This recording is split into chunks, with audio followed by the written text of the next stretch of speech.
नमस्कार दोस्तों, स्वागत है आप सभी का मेरे चैनल स्टॉक टॉक पर। आज के वीडियो में हम मिष्ठान फूड लिमिटेड में हुए घोटाले पर करीब से नजर डालेंगे। लेकिन शुरू करने से पहले यदि आप उन लोगों में से हैं जो बिजनेस और फाइनेंस की दुनिया में हो रही गतिविधियों पर नजर रखना पसंद करते हैं तो फिर आप सब्सक्राइब बटन दबा दीजिए ताकि हम ऐसी यूनिक फैक्ट्स आप तक पहुंचा सकें। आप सभी लोगों ने क्लासिक स्कैम 1992 तो जरूर देखी होगी। यह उन शो में से एक है जो सिर्फ मनोरंजन ही नहीं शिक्षा भी देता है, खास तौर पर इस बारे में कि शेयर बाजार में से पैसा कैसे दाएं बाएं हो सकता है।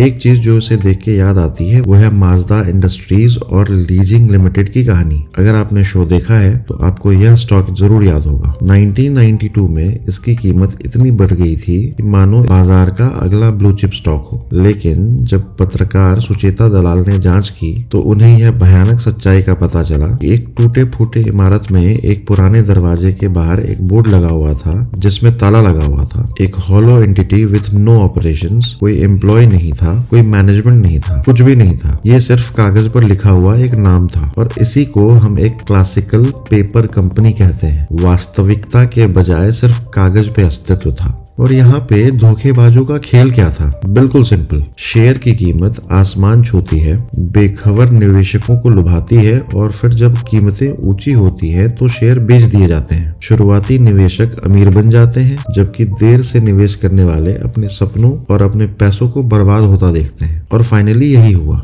कंपनी का शेयर 20 रुपए से बढ़ के 1600 रुपए तक गया, जो 1994 में लगभग 75 रुपए पर आ गया। लेकिन आप सोचेंगे कि भाई आज मैं माजदा का जिक्र क्यों किए जा रहा हूँ? Well, because we have got a modern day deja vu. Mishtann foods limited. Mishtann foods ने सीमेंट की दुनिया से अपनी यात्रा शुरू की। जी हाँ, 1981 में अपनी स्थापना के समय कंपनी का नाम हिक्स सीमेंट था, लेकिन 1994 में इसने फूड प्रोसेसिंग सेक्टर में कुछ अवसर देखे और अपना नाम बदलकर मिष्ठान फूड्स लिमिटेड रख लिया और बासमती चावल, गेहूं, दाल और नमक के कारोबार में उतर गई। पिछले कुछ सालों में यह कंपनी बासमती चावल के प्रोसेसिंग के मामले में टॉप कंपनियों में से एक बन गई है और आज कंपनी की 90% से ज्यादा बिक्री बासमती बाजार से होती है। लेकिन भले ही इसकी चावल की खुशबू आकर्षक हो, इसके फाइनेंशियल्स की बदबू बहुत ज्यादा है। अब आप कहेंगे कि मैं ऐसी बातें क्यों कर रहा हूँ? मिष्ठान फूड्स ने सेल्स में उछाल और आसमान छूती ग्रोथ का इल्यूजन पैदा किया, लेकिन पीछे हाई लेवल का हेरफेर चल रहा था। फाइनेंशियल ईयर 2014 में 5 करोड़ रुपए की सेल से लेकर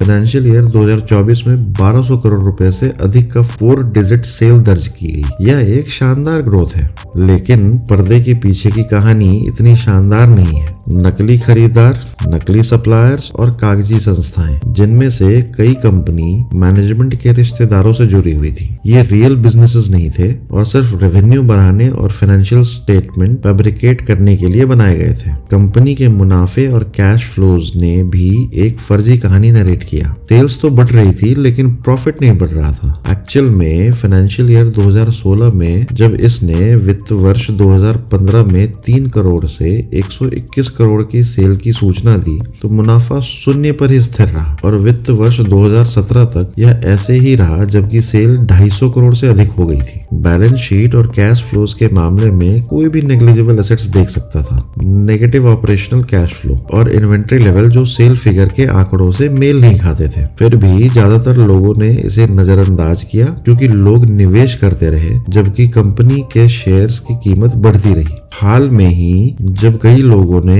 SCORES नाम की रिड्रेसल प्लेटफॉर्म के जरिए सेबी से संपर्क किया तो 2022 में कई मुद्दों की ओर इशारा किया गया, जिसमें न केवल डमी सेल बल्कि GST फ्रॉड, इन्वेंट्री मैनिपुलेशन और इनकम टैक्स के साथ बैंक फ्रॉड भी शामिल था। इसमें यह भी बताया गया कि कंपनी के मैनेजिंग डायरेक्टर हितेश कुमार पटेल पर 78 करोड़ रुपए के GST फ्रॉड का मामला दर्ज किया गया है। जब सेबी ने GST विभाग से संपर्क किया तो उसे पता चला कि यह डिटेल सही था और कंपनी वास्तविक में अपने बुक्स में हेराफेरी कर रही थी। यह भी पता चला कि कंपनी के बायर्स और सप्लायर्स कोई और नहीं बल्कि कंपनी के रिश्तेदार थे जो कागजी संस्थाओं की तरह काम कर रहे थे। कंटेक्स्ट के लिए आइए मिष्ठान फूड्स द्वारा दावा की गई प्रमुख संस्थाओं में से एक अरिहंत कॉरपोरेशन पर नजर डालते हैं। जांच के अनुसार अरिहंत कॉरपोरेशन ने मिष्ठान के साथ 175 करोड़ का लेन देन किया। इसका मतलब है कि मिष्ठान को ये पैसे उनके बैंक खातों में मिलने चाहिए थे और ऐसा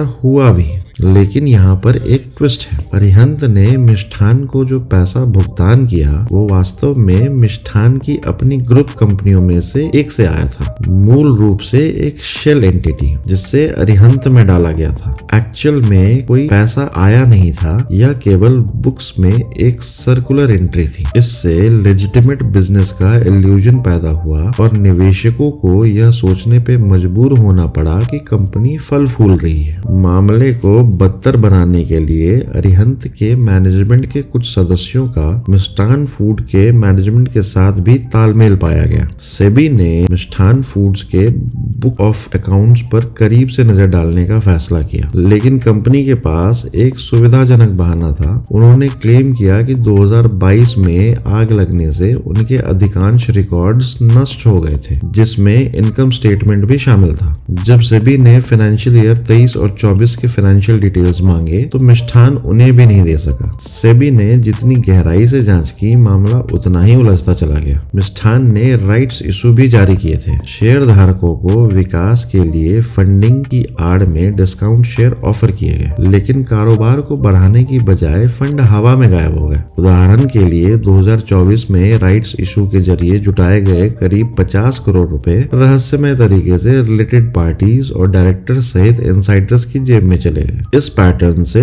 इनकार नहीं किया जा सकता था। इन्वेस्टर्स से पैसा आया, लेकिन फायदा उन लोगों को हुआ जो अंदर बैठे थे। और जैसे जैसे सेबी की जांच आगे बढ़ी, दरारें बिल्कुल खाई में बदलती चली गई। फर्जी लेन देन, करीब 100 करोड़ रुपए से ऊपर की हेराफेरी। सेबी ने पीछे नहीं हटते हुए मिष्ठान फूड्स और उसके मैनेजमेंट को 7 साल के लिए सिक्योरिटीज मार्केट से प्रतिबंध कर दिया। कंपनी को राइट्स इशू के 49.82 करोड़ और फर्जी सेल के 47.10 करोड़ वसूलने का आदेश दिया गया और एमडी सहित प्रमुख अधिकारियों को किसी भी लिस्टेड कंपनी या सेबी रजिस्टर्ड एंटिटी के साथ जुड़ने से रोक दिया गया। निवेशकों की सुरक्षा और बाजार की अखंडता को बनाए रखने का संदेश देने के लिए यह एक निर्णायक कदम था और हो सकता है यह कदम रिटेल इन्वेस्टर्स को कुछ राहत प्रदान करेगा, जिन्होंने स्टॉक में गिरावट के बाद अपनी मेहनत की कमाई खो दी। लेकिन ये कहानी सिर्फ मिष्ठान फूड्स के बारे में नहीं है, क्योंकि संभावना है कि आप अब तक इस फर्जीवाड़े के बारे में सुन चुके होंगे। यह वीडियो इसलिए बनाई क्योंकि यह उस सबक के बारे में है जो हम निवेशकों के रूप में सीख सकते हैं। यदि आपको बहुत इजीली एक्स्ट्रा ऑर्डिनरी रिटर्न मिल रहा है तो यह आपको पूछना चाहिए कि ऐसा क्यों हो रहा है। मिष्ठान के फाइनेंशियल्स को ही ले लें, वो खतरे के संकेत दे रहे थे।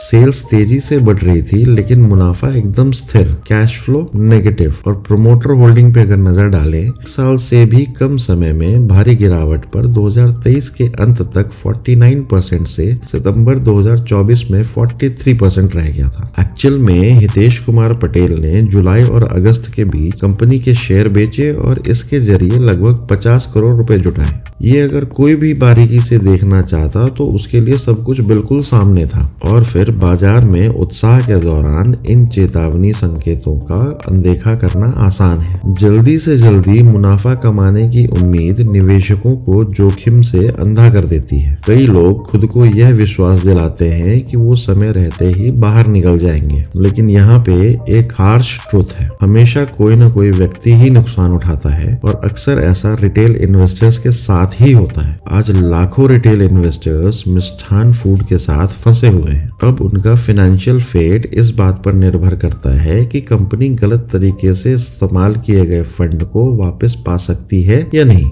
यह एक चेतावनी भरी कहानी है जो हर्षद मेहता घोटाले के दौरान इनफेमस माजदा की याद दिलाती है। और हाँ, अगर अगली बार कोई भी शेयर आपको चांद पर ले जाने का वादा करे तो रुकें और एक कदम पीछे हटें। मैनेजमेंट का ट्रैक रिकॉर्ड को खंगालें, जांचें कि पिछले कुछ वर्षों में उनकी शेयर होल्डिंग में किसी तरह का बदलाव आया है और क्यों आया है। फाइनेंशियल्स की जांच करें, पीएनएल स्टेटमेंट से लेकर बैलेंस शीट तक, और सबसे महत्वपूर्ण रूप से कैश फ्लो। इस वीडियो में बस इतना ही। अधिक जानकारी के लिए चैनल को सब्सक्राइब करें और वीडियो को लाइक करें और शेयर करें ताकि ज्यादा से ज्यादा आपके अपनों तक सही जानकारी पहुंच सके। धन्यवाद।